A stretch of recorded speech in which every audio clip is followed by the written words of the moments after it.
오늘 우리가 읽은 이 본문 말씀은 예수님이 맹물을 포도주로 만드시는 그런 장면입니다.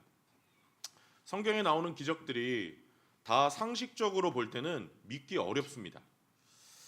근데 그래도 병 낫는 기적이라든가 이런 거는 읽으면서 뭐 그럴 수도 있겠다 싶은데, 항아리를 맹물로 채우고 나중에 그걸 떠서 마시니까 포도주가 됐다? 이거는 좀 황당하지 않습니까? 근데 저는 이 본문을 읽을 때마다 너무 감격스럽고 참 감사하게 됩니다. 제가 그렇게 감격하고 감사하게 되는 이유가 있습니다. 설교 마지막 부분에 제가 정리해서 말씀드리겠습니다. 먼저 오늘 우리가 읽은 이 본문의 배경을 한번 살펴보겠습니다. 1절에 보면 사흘째 되던 날 이렇게 시작하는데요. 이 사흘째 되던 날이라는 것은 우리 예수님이 빌립이라는 사람을 제자로 부르신 지 사흘째 되던 날입니다. 그날 빌립을 제자로 부르시고 3일째 되는 날에 예수님이 결혼잔치에 가셨습니다.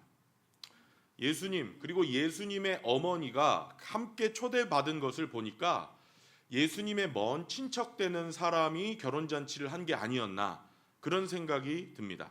잔치, 파티가 벌어졌는데 포도주가 잔치집에서 떨어졌습니다. 유대인들의 결혼식은, 그 당시 유대인들의 결혼식은 우리와는 좀 다릅니다. 우리는 누군가의 주례로 식을 마치면 어떻게 하죠? 그 다음에 빠르게 순서대로 나와서 사진 찍고, 그리고 어떻게 하죠? 피로 현장에 가서 밥 먹고, 그 사이에 신랑 신부 빠르게 옷 갈아입고 와서 인사하고, 그리고 신혼여행 가는 것으로 결혼식을 마칩니다. 참 대단해요. 1시간이면 모든 게 다 끝나지 않습니까? 그런데 당시의 이스라엘 사람들의 결혼잔치는요 달랐습니다. 결혼잔치 자체를 3일, 4일, 5일 혹은 일주일까지 그렇게 잔치를 길게 했습니다. 결혼잔치하는 그 기간 내내 잔치, 말 그대로 잔치였고 축제였어요. 그 기간 동안에 신랑 신부는 완전히 왕처럼 대접을 해줍니다. 이렇게 아주 거창하게 즐기는 게 그 당시 유대인들의 결혼 예식 문화였습니다. 제 생각에는 그 당시 사람들이 하루에 한 끼 먹기도 힘들 정도로 가난했기 때문에 결혼식은 좀 고기라도 얻어먹을 수 있는 기회가 아니었을까.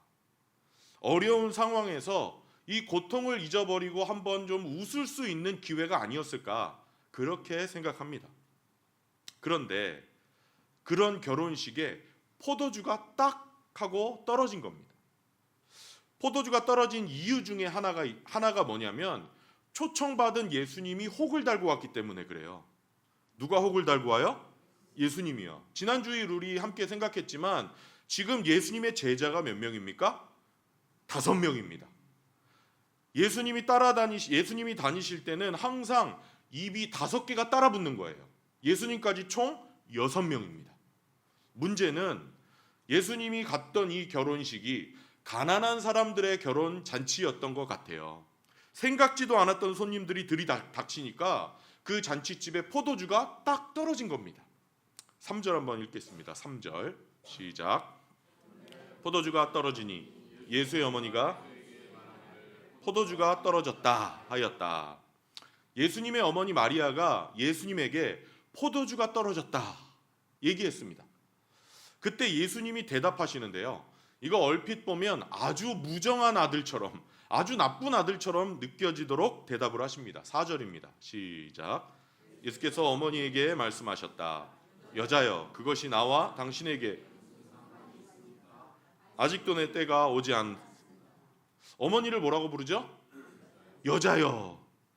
이거 이상하게 들립니다. 그리고 나와 당신에게 무슨 상관이 있습니까? 이렇게 얘기하는 것도 조금 무정하게 들립니다.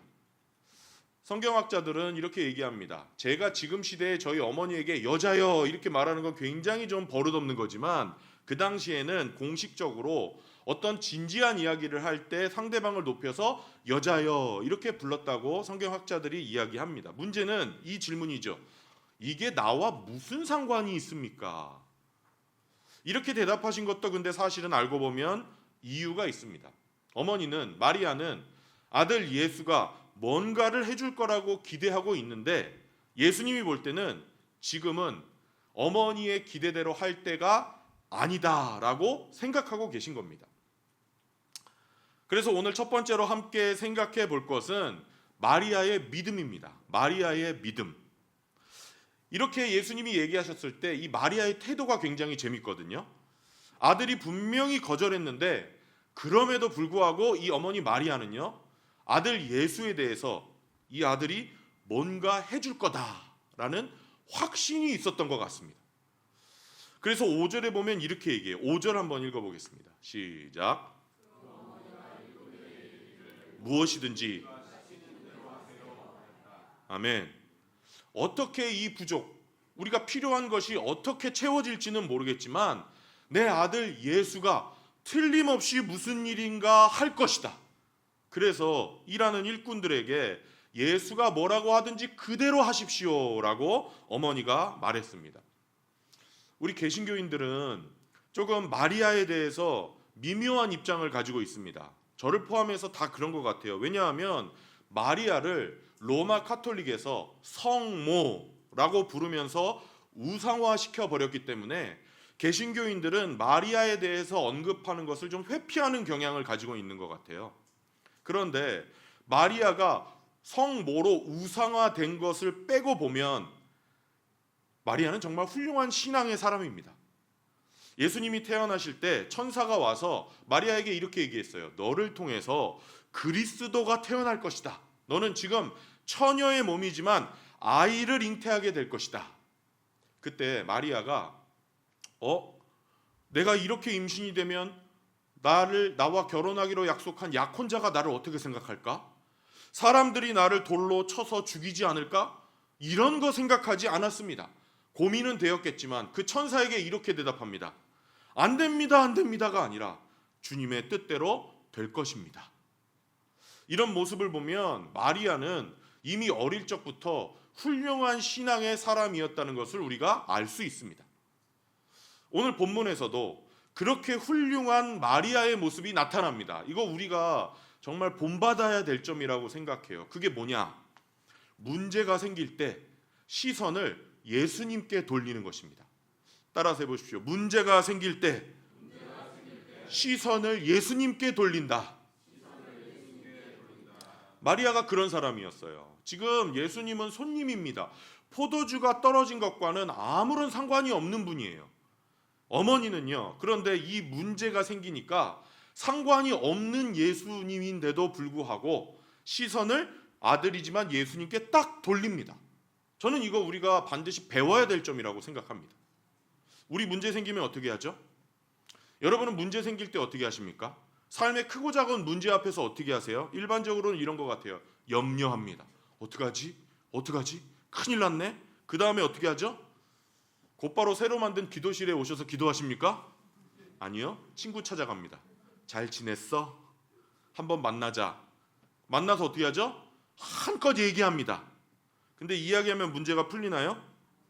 하나도 풀리지 않으니까 집에 와서 어떻게 하죠? 식구들한테 짜증냅니다. 으유, 다 그래요 인간이. 그런데 마리아는 어떻게 했느냐? 문제가 생길 때 예수님께 시선을 돌리고 예수님께 해결책을 구하는 게 생활화되었던 것 같아요. 그러니까 잔치집에 가서도 그렇게 행동하는 거예요. 마리아가 또 다른 훌륭한 점이 뭐였느냐? 어린아이와 같은 기대감, 그리고 예수님에 대한 신뢰를 가지고 있었던 것입니다. 예수님이 분명히 마리아에게 대답하셨어요. No, 지금은 아닙니다 라고 대답을 했는데도 아니야, 뭔가 해줄 거야. 이런 기대감, 이런 신뢰가 느껴지지 않으십니까? 어떤 문제가 생기든지 큰 문제건 작은 문제건 우리 예수님께 구하는 거, 그것도 정말 중요해요. 그렇지만 구하는 것만으로는 충분하지가 않아요. 우리가 예수님께 구하면, 하나님께 구하면 그분은 무언가 해 주실 것이다. 아까 간증했잖아요. 그런 기대가 있어야죠. 그래서 마리아가 이렇게 얘기한 거예요. 그가 무엇을 원하든지 그가 시키는 대로 하십시오. 근데 우리 예수님이 우리 사람들의 끈기에 약하신 분인 것 같아요. 안 된다고 하셨는데 어머니는 예수님이 뭔가를 꼭 해줄 거라고 기대하면서 일꾼들에게 뭐라고 얘기하시든지 그대로 하세요라고 말합니다. 그러니까 예수님이 마음이 약해지셔서 물을 포도주로 변하게 하는 기적을 행하셨습니다. 다른 성경을 봐도요, 우리 예수님이 끈기에 약한 분이라는 것을 우리가 알 수 있어요. 교회 오래 다니신 분들 다 어떤 가나안 여인이 귀신 들린 자기 딸을 고친 사건을 들어보셨을 겁니다. 읽어보셨을 거예요. 마태복음 15장에 보시면 예수님이 유대인이 사는 지역이 아니라 이방인들이 모여 살고 있던 두로와 시돈이라는 동네에 가십니다. 그때 어떤 여자가 예수님께 다짜고짜 찾아와서 매달리면서 이렇게 얘기합니다. 내 딸을 고쳐주십시오. 내 딸을 좀 고쳐주십시오. 예수님이 원래 계획이 있으세요.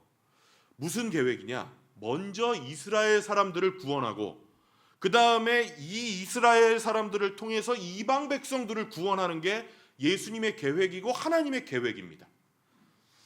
그래서 이방 여인이 막 매달리는데도 불구하고 예수님이 거절하세요. 어떻게 거절하시느냐? 아주 심하게 얘기하면서 거절하세요. 오늘 본문에서 하신 것보다 훨씬 더 매정하게 거절하세요. 자녀들의 떡을 떼어서 누구에게 줄 수 없다? 개들에게. 어떻게 이렇게 정확히 기억하세요? 개들에게 줄 수 없다. 근데요, 이 여인에게 끈기가 있었어요. 맞습니다. 그런데 개도 그 주인의 상에서 떨어지는 부스러기를 주워서 먹고 살지 않습니까? 이렇게 절실하게 매달리니까 예수님 마음이 약해지셨어요. 그리고 고쳐주셨습니다. 제가 자주 드리는 말씀이 있어요. 하나님이 어떤 분인지 추상적으로 생각하시는 분 계십니까? 하나님이 어떤 분인지 알기를 원하시면 성경 속에 나타나는 우리 예수님의 모습을 보십시오. 제가 자주 드리는 말씀이에요. 예수님이 세상에 오신 목적 중에 하나가 우리를 구원하시기 위한 것도 있지만 또 다른 목적 중에 하나가 하나님이 어떤 분인지 우리에게 보여주시려고 오신 겁니다. 추상적인 하나님을 구체적으로 그분이 어떤 분이신지를 삶으로 살면서 보여주시려고 이 세상에 오셔서 33년을 사신 겁니다. 예수님이 끈기 앞에서 가지고 계신 사랑, 그 자비를 표현하시는 분이라면 하나님도 우리가 끈기를 가지고 매달릴 때 반드시 그 사랑과 자비의 마음을 표현하는 분인 줄로 믿으시기를 바랍니다. 하나님은 막연한 개념이 아니세요. 하나님은 수학 공식 같은 어떤 원칙이 아니세요. 버튼을 누르면 음료수를 내려주는 자판기 같은 분이 아니세요. 무슨 뜻이냐? 하나님은 인격체이십니다. 우리가 잘하면 기뻐하시고요. 우리가 잘못하면 마음 아파하시고요. 우리가 열심히 매달릴 때는 하나님은 인격이 하나님이시기 때문에 마음도 바꾸시는 그런 분이신 거예요.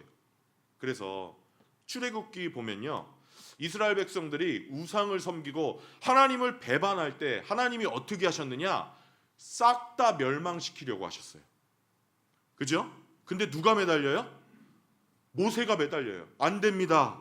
하나님 안 됩니다. 하나님이 약속하신 게 있지 않습니까? 그러면 하나님이 마음을 바꾸십니다. 그런 장면이 여러 번 나와요. 우리가 매달리면 마찬가지로 하나님이 마음을 바꾸실 때가 있어요. 왜 그러느냐? 하나님이 계획이 없이 왔다 갔다 하시는 분이어서 그런 게 아니라 하나님이 인격이시기 때문에 그런 겁니다. 저는 이게 저한테 큰 격려가 됩니다. 그리고 우리 창대교회에 이 사실이 굉장한 격려가 된다고 믿습니다. 왜냐하면 우리가 하나님의 뜻에 합당한 제목으로 기도하면 하나님이 반드시 들어주시겠다는 뜻이기 때문입니다. 여러분이 어떤 기도 제목을 가지고 끈기 있게 기도하는데 응답이 빨리 오지 않을 때가 있습니까? 그럴 때 결코 낙심하지 마시기를 바랍니다. 하나님은 기도를 들어주시는 분이세요. 만약에 하나님이 기다리고 계신 거라면 더 좋은 타이밍을 기다리시는 거든지, 혹은 그 기다림의 시간을 통해서 내가 깨달을 것이 있거나 변화될 것이 있어서 기다리시는 거든지, 아니면 하나님이 기도 응답으로 복을 주실 때 그 복을 감당할 수 있는 사람이 되기를 기다리시는 겁니다. 아무튼 어떤 목적이 있어서 하나님이 기다리시는 것이지 하나님이 주기 싫어서 째째하게 숨겨놓는 분은 아니라는 말씀입니다. 그런데 마리아에게 바로 이런 확실한 믿음, 신뢰, 기대감이 있었다는 것입니다. 그래서 마리아는 저는 굉장히 훌륭한 그리스도인이었다라고 생각합니다. 둘째로 오늘 제가 첫째, 둘째를 이야기할 건데요. 둘째로 물이 포도주가 되는 기적입니다. 물이 포도주가 되는 기적. 마리아에게 이런 귀한 믿음이 있었고 예수님이 이 믿음에, 이 끈기에 감복하셔서 물을 포도주로 바꾸시는 기적을 행하셨어요. 6절 읽어보겠습니다. 시작. 그런데 정결 돌로 만든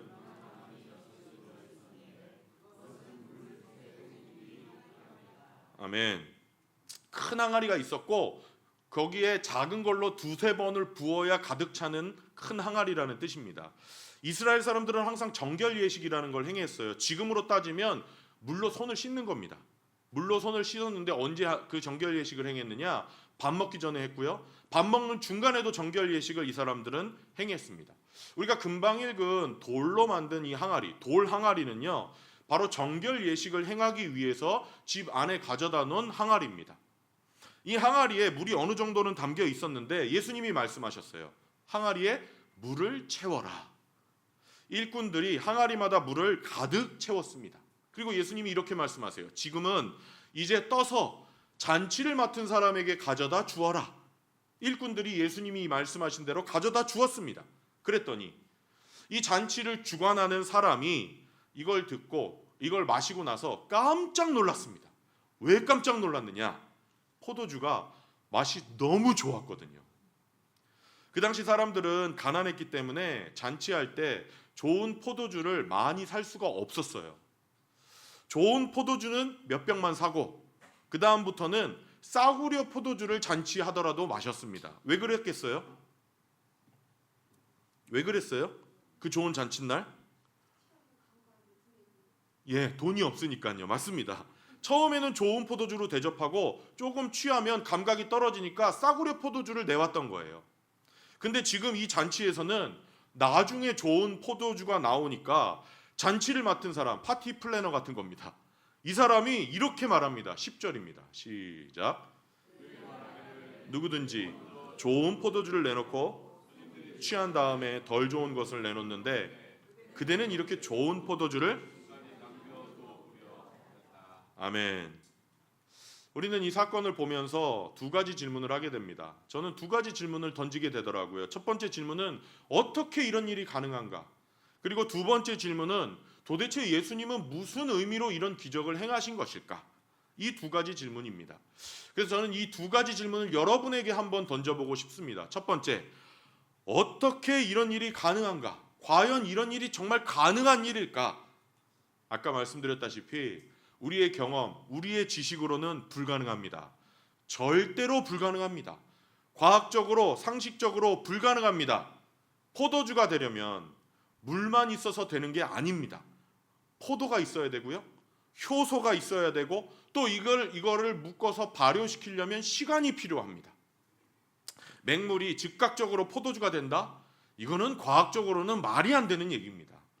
근데 우리가 여기에서 반드시 생각해야 되는 게 하나 있습니다. 그게 뭐냐? 바로 과학의 법칙을 만드신 분이 우리 하나님이라는 사실입니다. 그러면 과학의 법칙을 만드신 분이 하나님이시라면 그 하나님이 이 사건에 개입하시면 안 될 것이 전혀 없지 않겠습니까?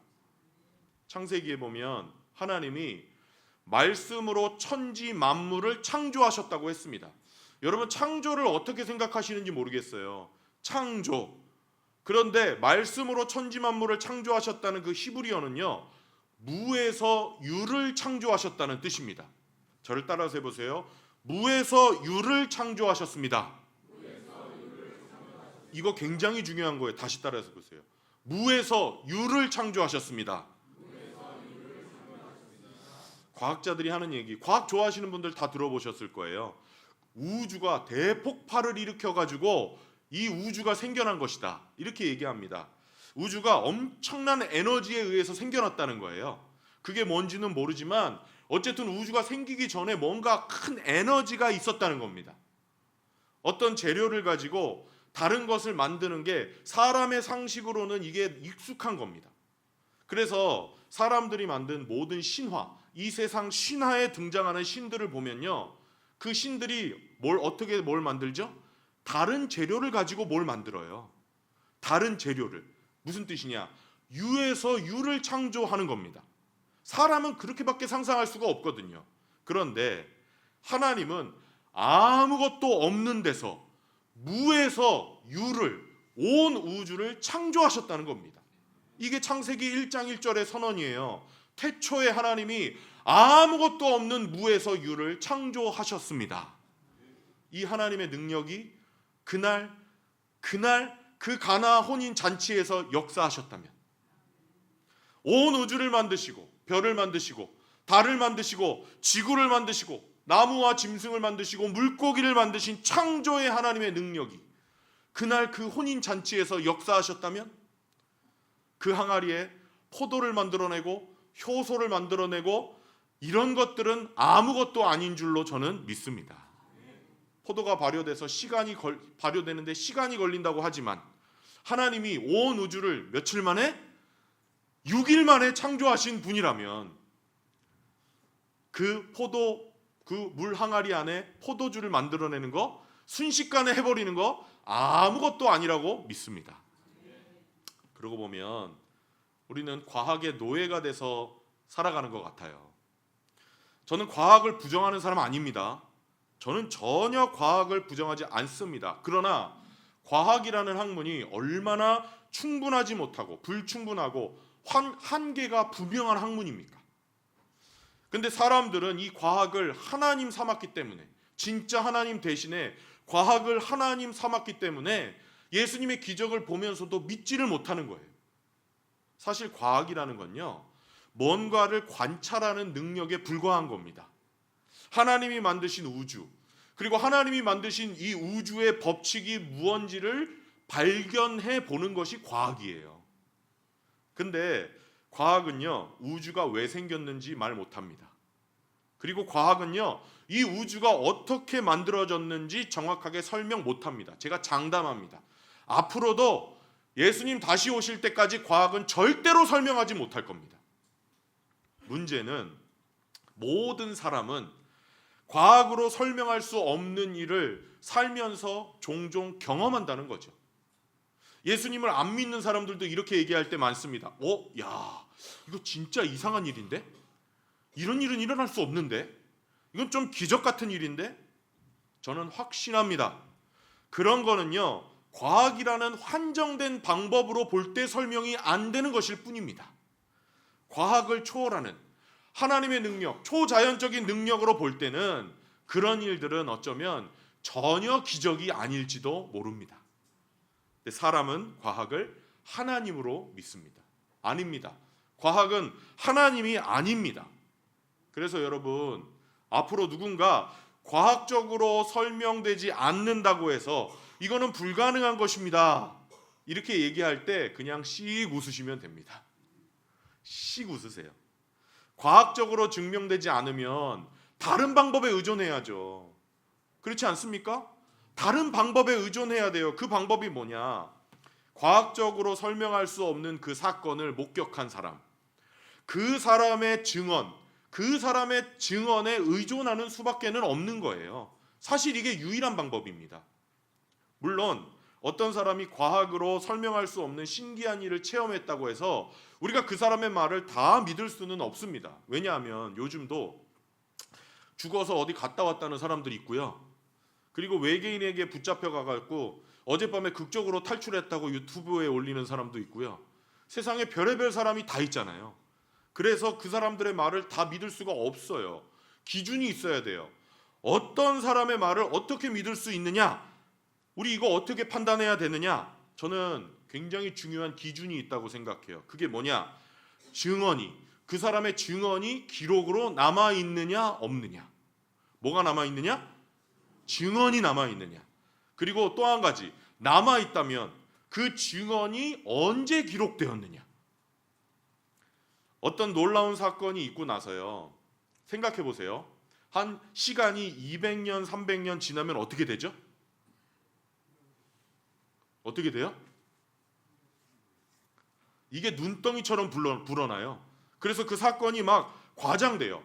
사람의 입에서 입으로 옮겨지면서 막 과장돼요. 옛날에 최원범 집사님이 인천에 살았는데 와 거기 주한 짱이었잖아요. 싸움. 근데 알고 보니까 누구 한번 째려본 적밖에 없어요. 사람 일은 그렇다니까요. 막 전설의 주먹 되는 거예요.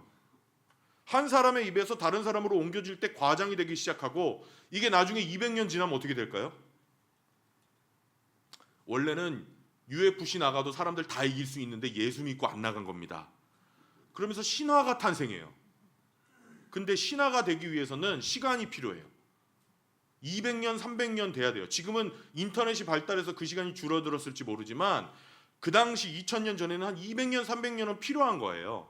짧은 시간 안에 가짜 이야기나 과장된 이야기를 퍼뜨리면 반드시 앞집에 살던 사람이 거짓말입니다. 그리고 그 후손들이 나타나서 거짓말입니다. 이렇게 말하게 되어 있어요. 예수님 사건을 기록한 복음서들이요. 예수님이 죽으시고 부활하신 지 20-30년 안에 써지기 시작한 겁니다. 제일 마지막에 써진 책이 요한복음인데요. 요한복음도 예수님이 죽으시고 부활하시고 승천하신 뒤에 5-60년 안에 써졌습니다. 나머지 3개는 20-30년 안에 써졌어요. 이게 무슨 뜻이죠? 예수님의 기적들, 예수님의 사건, 특히 오늘 본문 물이 포도주가 된 이 사건, 입에서 입으로 전해지면서 신화가 될 시간적인 여유가 없었다는 뜻입니다. 이 기록이 그 당시에 20년 안에 돌았다. 이게 거짓말이었다. 사람들이 들고 일어났을 거예요. 증인들이 막 나타나서 거짓말쟁이라고 했을 거예요. 그런데 예수 믿는 사람들에게 손가락질하면서 미쳤다고 하는 사람은 있을지언정 이 기록은 거짓말입니다라고 말하는 사람은 없었어요. 또 우리가 어떤 사건이 정말 믿을만하냐 믿을만하지 못하냐 하는 것은 그 사건을 증언하는 사람이 누구냐에 따라 달린 겁니다. 이 사람이 믿을만하냐 믿을만하지 못하냐. 여러분 어떻게 생각하세요? 한번 대답해 보십시오. 사람이 뭔가를 위해서 목숨을 바쳤습니다. 그러면 그 사람이 하는 증언은 믿을만합니까? 믿을만하지 못합니까? 믿을만해요? 자기 이익을 위해서 거짓말하다가 목숨 버리는 사람 있습니까? 세상에 그런 사람이 있습니까? 저는 거의 없다고 생각합니다. 거짓말로 사기치다가 그 사기친 것을 사실로 만들기 위해서 목숨을 버리는 사람? 저는 그런 사람은 없다고 생각해요. 예수님의 사건을 이 포도주 사건을 기록한 요한 어떤 사람이죠? 예수님의 다른 사건들을 기록한 제자들 어떤 사람이죠? 다 예수님 증언 때문에 순교했던 사람들이. 삶을 바친 사람들, 자기 목숨을 아까워하지 않은 사람들. 내 목숨을 당신들이 해야 한다 할지라도 이 사실은 절대로 거짓이 아닙니다. 바꿀 수가 없습니다. 여러분, 어떤 이야기를 가짜로 만들어내고 그 만들어낸 가짜 이야기 때문에 자기 목숨을 단체로 바친다? 이게 가능한 이야기라고 생각하십니까? 이 요한이라는 사람은요, 더군다나 사랑의 사도로 불리면서 훌륭한 제자들을 많이 길러낸 사람이에요. 초대교회 시대 때 특히 그 유명한 요한의 제자가 누구였냐면 지난번에도 말씀드렸지만 폴리캅이라는 사람이에요. 초대교회의 교부였습니다. 이 사람이 인격도 정말 훌륭했지만 초대교회 당시에 로마 정부가 그리스도인들을 핍박해서 많이 순교할 때 폴리캅은 순교를 걱정할 필요가 없는 지역에 살고 있었어요. 그런데 이 사람이 이렇게 생각했습니다. 내 형제 자매들이 주님의 복음을 위해서 기꺼이 목숨을 바치고 순교하는데 나는 이렇게 안전한 곳에 사서 살고 있다는 것이 참 부끄럽다. 그래서 거침없이 여러 지역을 돌아다니면서 복음을 전하기 시작했습니다. 그리고 결국에는 로마까지 가서 복음을 전하다가 붙잡혀서 순교했어요. 그런 사람이 누구냐? 요한의 제자 폴리캅이었습니다. 사건이 일어났던 당시에 사람들이 여전히 살아있을 때 기록된 증언, 특히 훌륭한 제자를 길러낸 사랑의 사도라고 불리는 믿을 만한 사람인 요한이라는 사람의 증언. 이 두 가지가 의미하는 게 뭡니까? 예수님이 물로 포도주를 만든 오늘 본문의 사건이 확실한 사실이라는 증거라는 사실입니다. 저는 그렇게 믿습니다. 오늘 그래서 꼭 이 말씀을 드리고 싶어요. 예수님을 점점 알게 되면 알게 될수록 예수님은 우리에게 결단을 요구하십니다. 예수님은 우리에게 결단을 요구하세요. 오늘 본문도 사실 그래요. 왜 그러느냐? 여러분, 이 사건이 정말 사실이라면 이거 정말 엄청난 일 아닙니까? 물로 포도주를 바꾼 게 여러분 사실이라고 믿으십니까? 몇 분만 믿으십니까? 여러분 믿으세요? 그러면 이거 정말 엄청난 일 아니에요? 제가 설교 준비하면서 저는 정말 미치겠더라고요. 이게 사실, 제가 어렸을 때부터 읽고 들었던 이 말씀이 저는 제 마음을 막 미치게 하더라고요. 야, 이거 진짜 사람 미치게 하는 일이구나. 미치고 팔짝 뛸 일 아닌가요, 정말? 물을 포도주로 만드신 하나님이 진짜 내 아버지라면? 그분이 진짜 내 아버지라면? 이게 정말 미칠 만한 일 아닙니까? 얼마나 좋아요. 정말 물로 포도주를 만드신 게 사실이라면 저는 예수님께 미칠 만하다고 생각합니다. 근데 반대로 만약에 사실이 아닌데 제자들이 가짜로 기록을 남겨놓은 거라면 우리 지금 엄청난 사기에 말려들어서 살고 있는 겁니다. 그래서 예수님은 항상 우리에게 결단을 요구하세요. 믿음에 있어서는 중간 입장을 허락하지를 않으시는 거예요. 확실히 믿든지 믿지 않든지 결정하라는 것입니다. 예수님의 탄생이 그렇지 않습니까? 예수님이 성령의 감동으로 처녀의 몸을 통해서 태어나셨잖아요. 믿으십니까? 세상에 많은 종교 창시자들이 있는데 다 어머니 아버지가 있잖아요. 근데 예수님은 처녀의 몸에서 태어나셨습니다. 그리고 죄된 성품이 없으신 성령의 감동으로 태어난 하나님의 아들이라는 것을 하나님이 보여주셨습니다. 근데 이게 사실이 아니라면 어떻게 돼요? 만약에 처녀의 몸을 통해서 나온 것이 사실이 아니라면 우리는 도대체 뭘 믿고 여기 앉아 있는 겁니까? 정말 엄청난 사기에 말려들어서 살고 있는 거 아닙니까? 예수님은 우리를 도전하세요. 그래서 결단을 요구하세요. 엄청난 사기라고 생각하든지 아니면 정말 하나님의 아들이라고 믿든지 살펴보고 결정하라는 것입니다.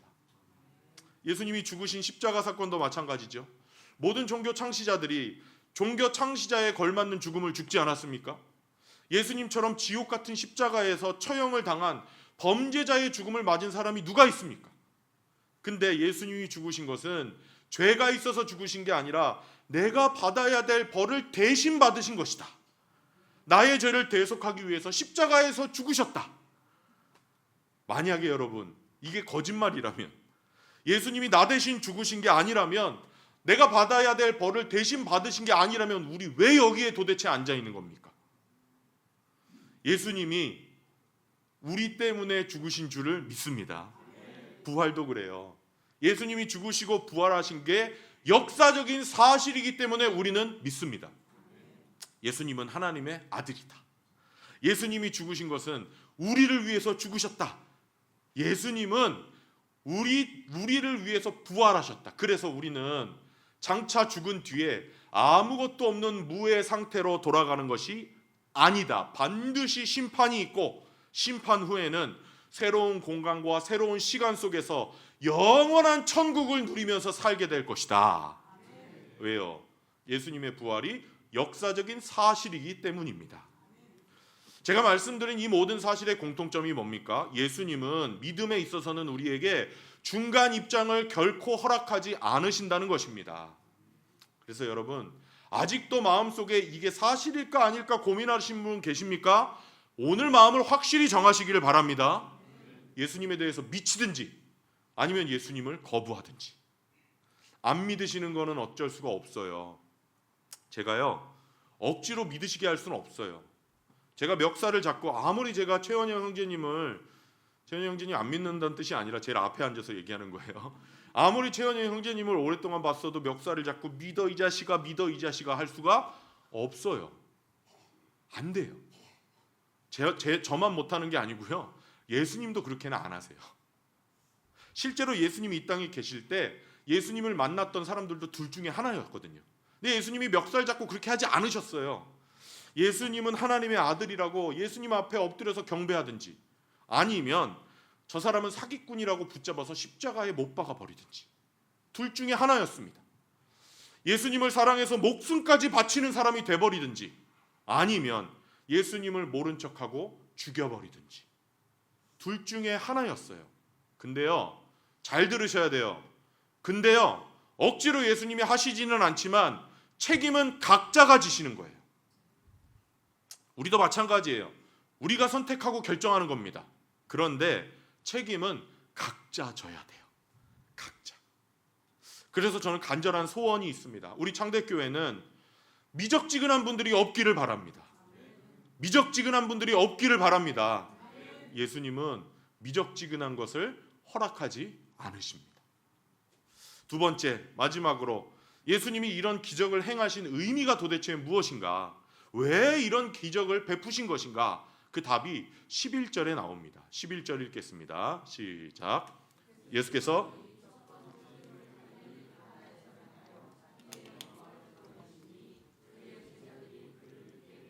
아멘. 붉은색으로 되어 있는 이 구절을 여러분 잘 보시기를 바랍니다. 표징, 그리고 제자들이 그를 믿게 되었다. 자, 이 부분을 보시면 왜 예수님이 이 기적을 행하셨죠? 맞습니다. 제자들이 믿게 하시려고 행하셨습니다. 지난 주일에 함께 생각했던 나다나엘이라는 사람 기억하시죠? 나다나엘. 빌립이 가서 자기 친구 나다나엘에게 말했습니다. 내가 메시아를 만났는데 그분은 갈릴리 나사렛 출신의 예수라는 분이다. 그때 나다나엘이 뭐라고 하죠? 오 할렐루야 이랬습니까? 무시했습니다. 나다나엘이 나사렛에서 무슨 큰 인물이 나오겠느냐 그렇게 얘기했어요. 그때 빌립이 강력하게 얘기하죠. 와보라. 일단 와서 한번 보라. 친구였기 때문에 아마 마지못해서 간 것 같아요.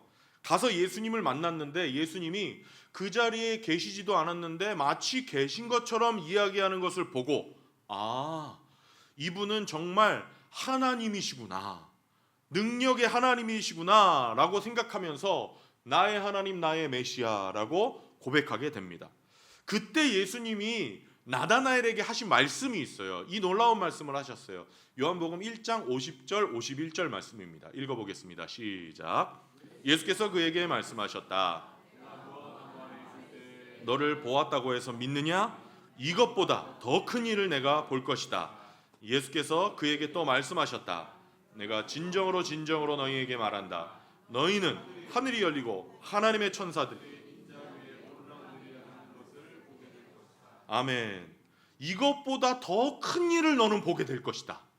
내가 투시력을 가지고 있는 것 때문에 나를 믿느냐? 너는 장차 이보다 더 큰 일을 보게 될 것이다. 이렇게 말씀하시고 처음 보여주신 게 바로 오늘 본문의 사건입니다. 왜 보여주셨어요? 제자들을 믿게 하시려고. 또 예수님은 이 사건을 표징으로 보여주셨다고 했습니다. 아까 빨간색으로 되어 있었죠. 표징이라는 건요, 그냥 일반 기적이 아니라 어떤 그 기적 너머의 의미, 교훈을 가지고 있는 사건이라는 뜻이에요. 그냥 사건으로 끝난다는 게 아닙니다. 그러면 오늘 예수님이 보여주신 이 포도주 기적, 이 표징의 교훈이 뭐냐? 따라서 해봅니다. 첫째는 예수님이 바로 메시아다. 두 번째는 메시아의 시대가 왔다. 아멘. 하나님이 구약시대 내내 이스라엘 백성들에게 말씀하신 게 있어요. 메시아의 시대가 와서 새로운 시대가 열릴 것이다. 메시아가 오면 완전히 다른 세상이 열린다. 그 시대의 특징이 뭐냐? 바로 풍요다. 풍요로움이다. 구약 내내, 구약 성경에서 계속해서 반복적으로 이 예언이 있어 왔습니다. 너희는 지금 결핍 속에 살고 있지만, 너희는 지금 부족함 속에서 살고 있지만, 장차 메시아의 시대가 도래하게 되면 너희는 엄청난 풍요로움 속에서 살게 될 것이다. 아모스라는 선지자 한 예언을 한번 볼까요? 9장 13절 14절 시작. 주님께서 하시는 말씀이다. 그때가 되면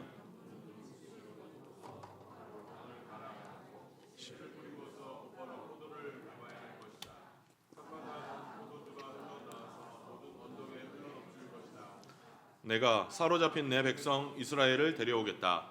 그들이 허물어진 성읍들을 다시 세워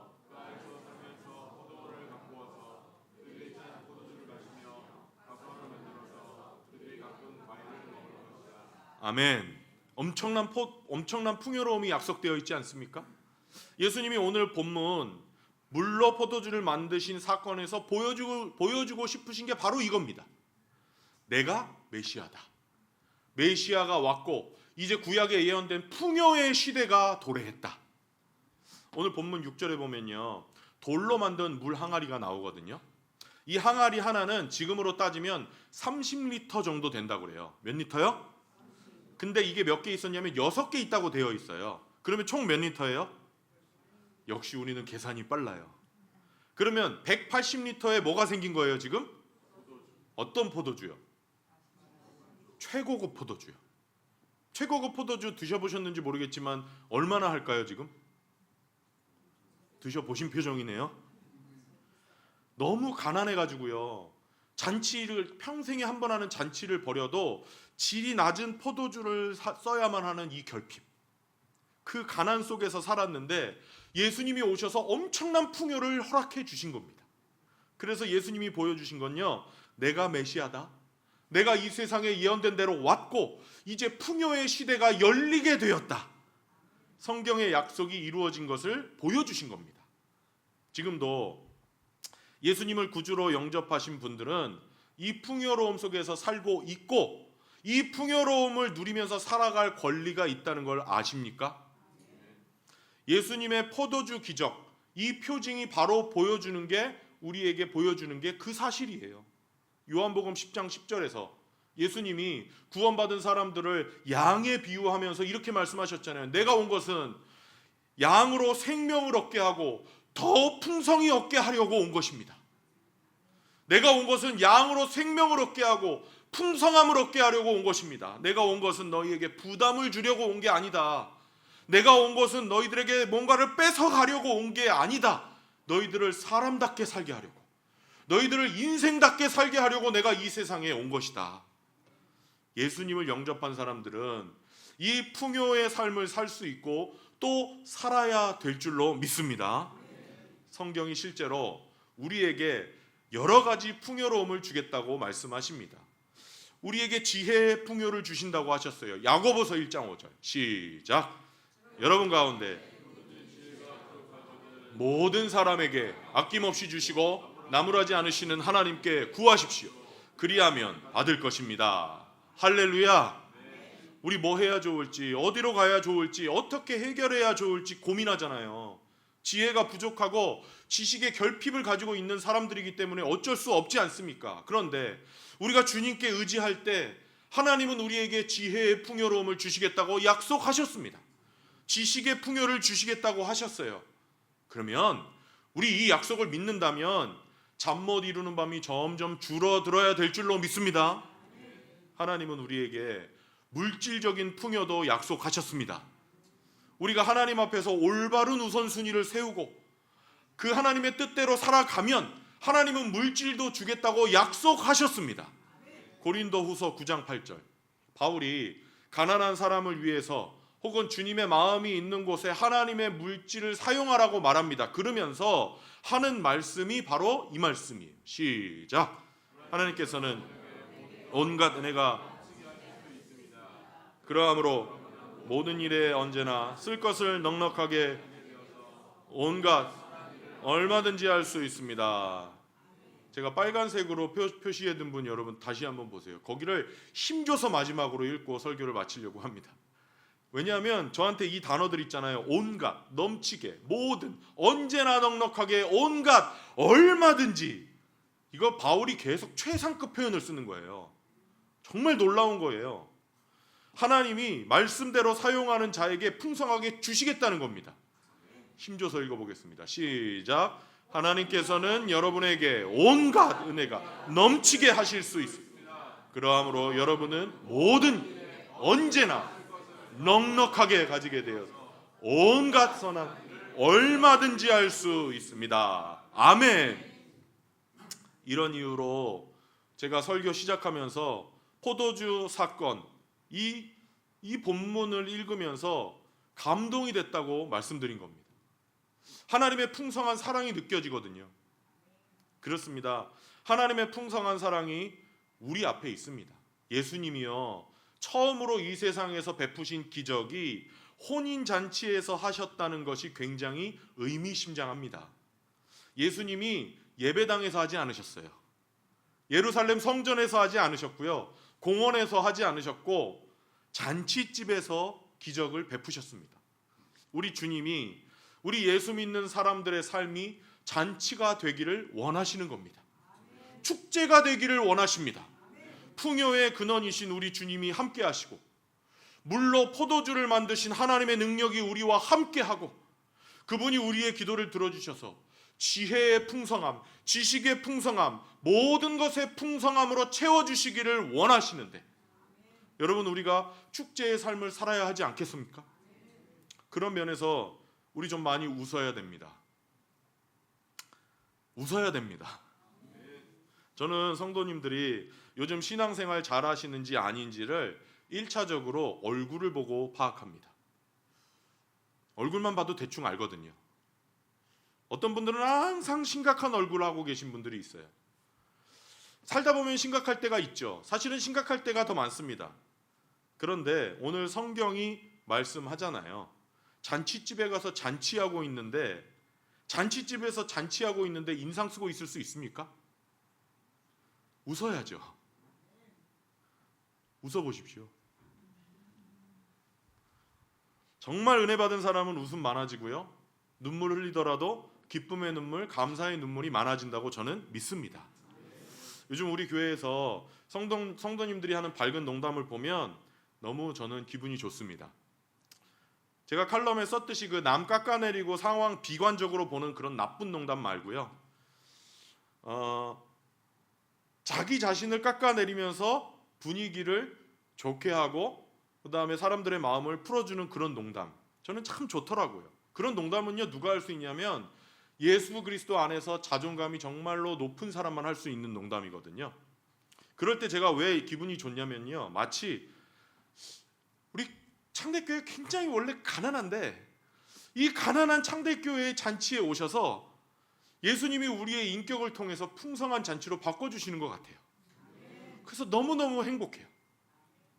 여러분, 메시아의 시대는요, 장차 예수님이 이 땅에 다시 오실 때 완성되는 겁니다. 하지만 예수님이 오셔서 우리 그리스도인들에게 허락된 풍요의 삶은 이미 시작되었습니다. 그런데 나는 풍요롭게 살지 못한다? 그런데 나는 성경은 분명히 풍요롭게 살 수 있다고 하는데 나는 그렇게 살지 못한다? 회개할 것이 있으면 회개하고, 회개를 했다면 완전히 그 삶에서 돌이키시고 성경이 말하는 풍요를 누리십시오. 내 앞에 있는데도 내가 그 풍요를 인식하지 못하고 잘 깨닫지 못해서 누리지 못했다? 그렇다면 오늘부터 그 풍요로움을 여러분 마음껏 누리시기를 바랍니다. 나에게 필요한 거요, 하나님이 다 아세요. 그분께 구하십시오. 지혜가 필요하면 와서 지혜를 구하십시오. 건강이 필요하면 와서 건강을 구하십시오. 물질이 필요하면 와서 하나님 앞에 물질을 구하십시오.